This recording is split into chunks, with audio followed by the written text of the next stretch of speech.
Selamünaleyküm. Herkesin günü hayrola. Hatice ile Dikişe Dair'e hoş geldiniz.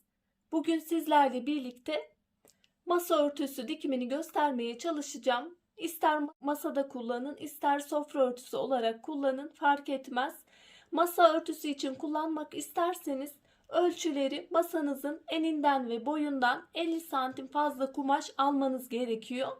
Sofra örtüsü olarak kullanmak isterseniz 1,5'a 1,5 yani 150'ye 150, 160'a 160, 170'e 170, 180'e 180, 2'ye 2 de artık kumaşın enine göre istediğiniz ölçülerde kullanabilirsiniz tabi. Bugünkü yapacağım çalışmada ben örtünün kenarlarına şöyle şeritler şeklinde dört bir kenarına bant vereceğim. Fon vereceğim yani. Bu benim parça kalmış bir kumaş olduğu için ben ölçüsünü bu şekilde belirledim. Ama benim burada 9 santimlik bir payım var ama siz 10, 11, 12 yani istediğiniz ölçülerde daha küçük bir kumaşınız da varsa mesela 8 santimde olursa onu da kullanabilirsiniz. Fark etmez. Ama ölçüleri ortalama olarak 10 santim, 11 santim hatta 12 santim bile alabilirsiniz.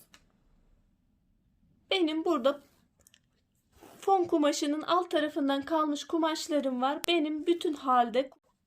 Siz kumaşı bu kadar uzun bütün halde bulamayabilirsiniz. Kumaşınızı parçaların ekli olarak da yapabilirsiniz. Hatta köşeleri de 4 bir parça kumaş alıp köşeleri normal köşe şeklini orada getirirken de ekleme yapabilirsiniz. Çalışmaya geçmeden önce kanalıma ücretsiz bir şekilde abone olup yandaki zili de aktif hale getirirseniz yüklediğim tüm videolardan haberdar olabilirsiniz. Videoları beğenerek bana da destekte bulunabilirsiniz. Ayrıca Instagram'dan Hatice ile hesabından da takip edebilirsiniz. Oradan da isteklerinizi ulaştırabilirsiniz. Elimizden geldiği kadar yardımcı olmaya çalışıyoruz. Şimdi çalışmamıza geçelim. Ana kumaşımızın bu kısmı üstte kalacak kısmı ters kısım olacak. Ters kısım üstte şöyle orta bir kenarından başlayacağız. Ana kumaşımızın ters yüzüne fon kumaşımızın düz yüzü bakıyor. Şöyle yerleştirdiğimizde de fon kumaşın ters kısmı üst tarafta kalıyor. Ana kumaşımızın ters yüzü de yine üst tarafa bakıyor. Normalde hep yerleştirmelerimizde yüzü yüzüne bakacak şekilde yerleştiriyorduk ama burada ters kısma düz yüz bakıyor. Her ikisinde de ters kısımlar üst kısımda kalmış oluyor. Şöyle iğneliyorum.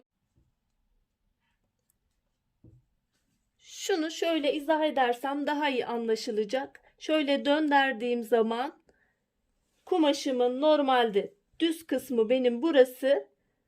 Fonunda döndürdükten sonra düz kısma gelmiş oluyor. Bunu bu şekilde yapıyoruz. Köşeye kadar iğneleyeceğim. Normalde iğnelemeden dikebilirsiniz. Ben burada anlaşılması için iğneliyorum. Köşeye kadar geldim. Şöyle geri dönüyorum.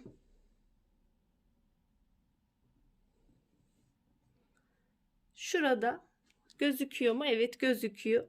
Sıfır bir şekilde geldim. Arkaya geri döndüm.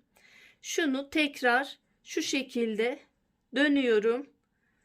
Şuradan tam bir şekilde şurada kumaşımın direkt aynı şekilde eşit bir şekilde yerleştiriyorum. İğneleyeceğim.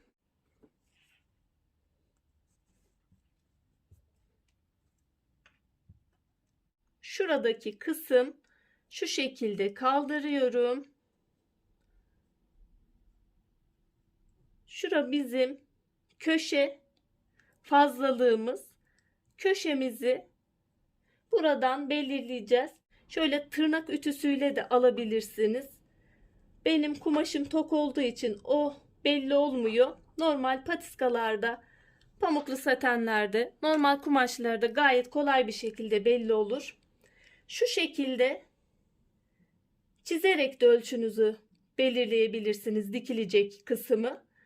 Benim kalemizi de sabun izi de belli etmiyor. O yüzden ben şu şekilde buranın işaretini alacağım. İğneliyorum. Üçüncü seçenek olarak bu şekilde de belirleyebilirsiniz.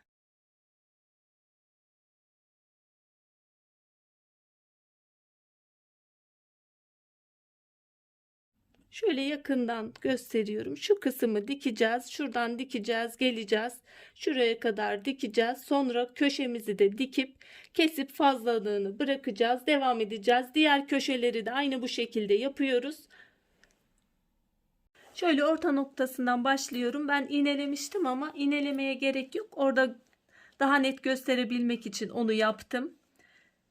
Kumaşımın ters tarafı, fon yüzünün ters tarafı da yukarı bakıyor. Ters kısma düz yüz bakarak fonun ters kısmı da üstte kalmış oluyor. Şu şekilde yerleştiriyorum. Bir makine ayağıyla dikmeye başlıyorum. Bir makine ayağı 1 santim oluyor.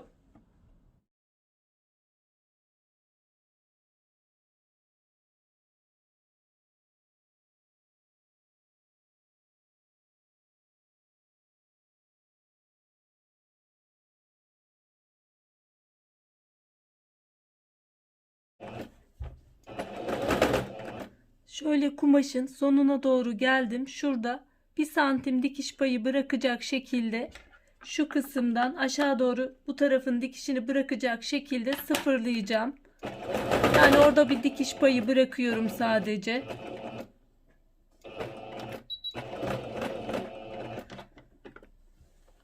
Şöyle kumaşımı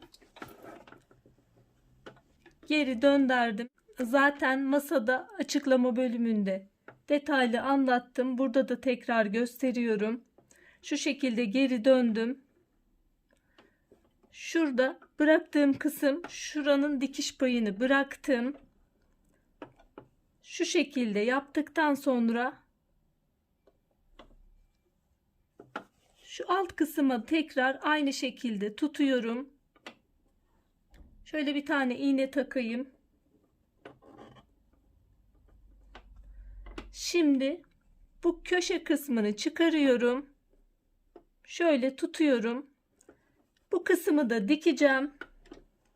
Aşağı olan kısmı aynı şekilde dikiyorum. Burada 1 santime yakın kısım bıraktık. O da buranın dikiş payını bırakmıştık. Burada tutmaması için, altta kumaşın kalıp dikişin altında kalmaması için şu şekilde yapıyoruz.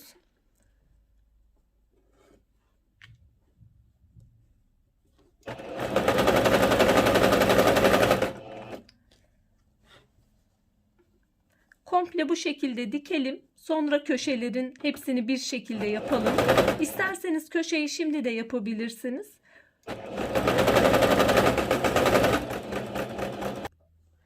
Şöyle ilk dikişimizin sonuna geldiğimizde şurada 1 santim ilk başlarken boşluk bırakarak dikiyoruz. Şu şekilde geliyoruz. Şuradan tutacağız. Bir de aşağı doğru dikiş yapacağız.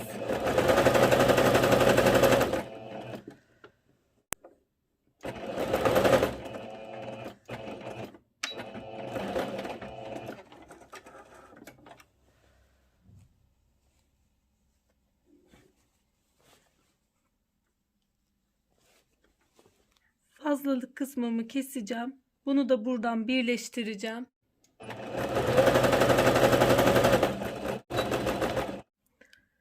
Şöyle köşe kısımlarımıza geçtik. İfade ettiğim gibi benim kumaşımda şöyle iğneleyerek yapacağım. Şöyle iğne izlerini takip ederek dikeceğim. Yalnız şuradan 1 santimlik kısmı dikmeyeceğiz. Burada arkaya kıvırma dikiş payımız olacak. 1 santim 1,5 santime yakında alabilirsiniz. 1 santimle rahatlıkla kıvırıp dikebilirseniz yeterlidir. Şuradan başlayacağız. Şöyle kumaşımı düz bir şekilde tutuyorum.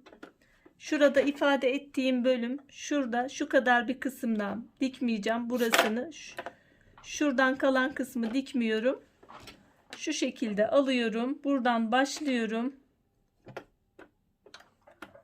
Şuradaki çizgiyi şöyle köşeye doğru takip edeceğim. Şöyle iğnelerimi de çıkarıyorum. Göz ayarıyla da dikebilirsiniz. Şöyle köşeye doğru gelerek.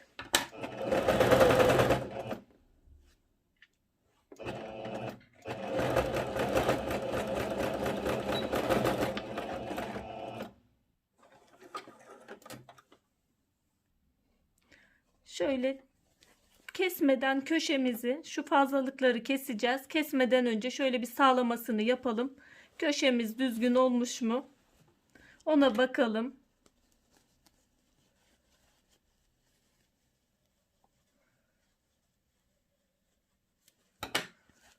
Köşemiz gayet sorunsuz bir şekilde olmuş. Şöyle gösteriyorum. Gayet de düz geldi. Tabii bu dikişleri ütüyle açacağız. Ondan sonra yapacağız. Sonra en son kısım şurada kıvırıp içeri kıvıracağız ve bitirmiş olacağız. Köşelerde fazlalıklarımızı kesebiliriz.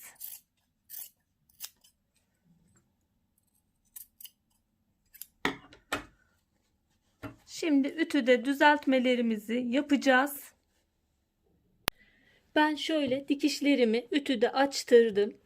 Köşeleri de aynı şekilde şöyle arkadan şu şekilde düzeltiyoruz ütüde köşelerimizi. Kestim fazlalıkları zaten. Köşelerimiz tam gelmişti.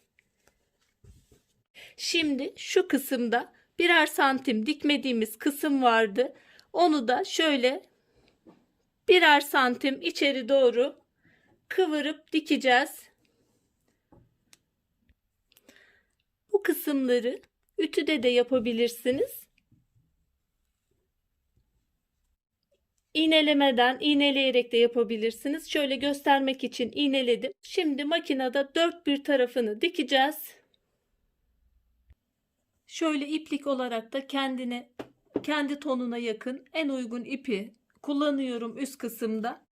Şöyle bir köşesinden başlıyorum.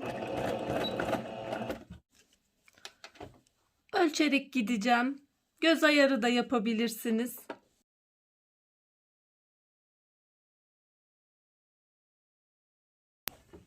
Bir santim içeri doğru kıvırıyorum.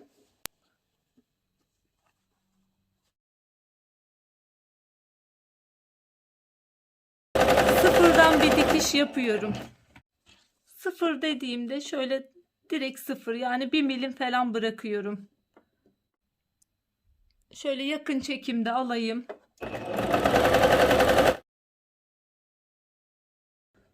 Bu şekilde dört bir kenarını dikeyim.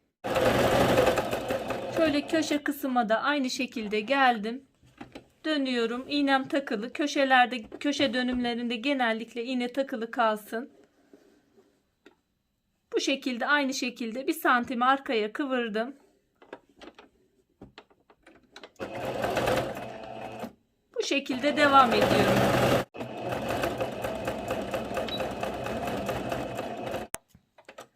Böylece dikişimizi bitirmiş olduk. Şimdi son şeklini göstereyim inşallah. Ben çalışmamı bitirdim. Şurasına da küçük bir fiyonk, dört bir kenarına da küçük bir fiyonk da iliştirebiliriz, yerleştirebiliriz. Böyle de daha güzel olacaktır. Ayrıca bu bant şeklini verme, şerit şeklini farklı şekilde de yapabiliriz. Onu da bir sonraki supla dikimlerinde göstereceğim inşallah. Parça kumaşları köşelerde de birleştirebiliriz. 4 tane parça kumaş alıp köşelerde de bu köşe şeklini verebiliriz. Burada bütün kumaşı verdim ben. Umarım faydalı bir çalışma olmuştur. Şimdiden yapmak isteyen, denemek isteyen arkadaşlara kolaylıklar diliyorum. Allah'a emanet olun. Hoşça kalın, sağlıcakla kalın.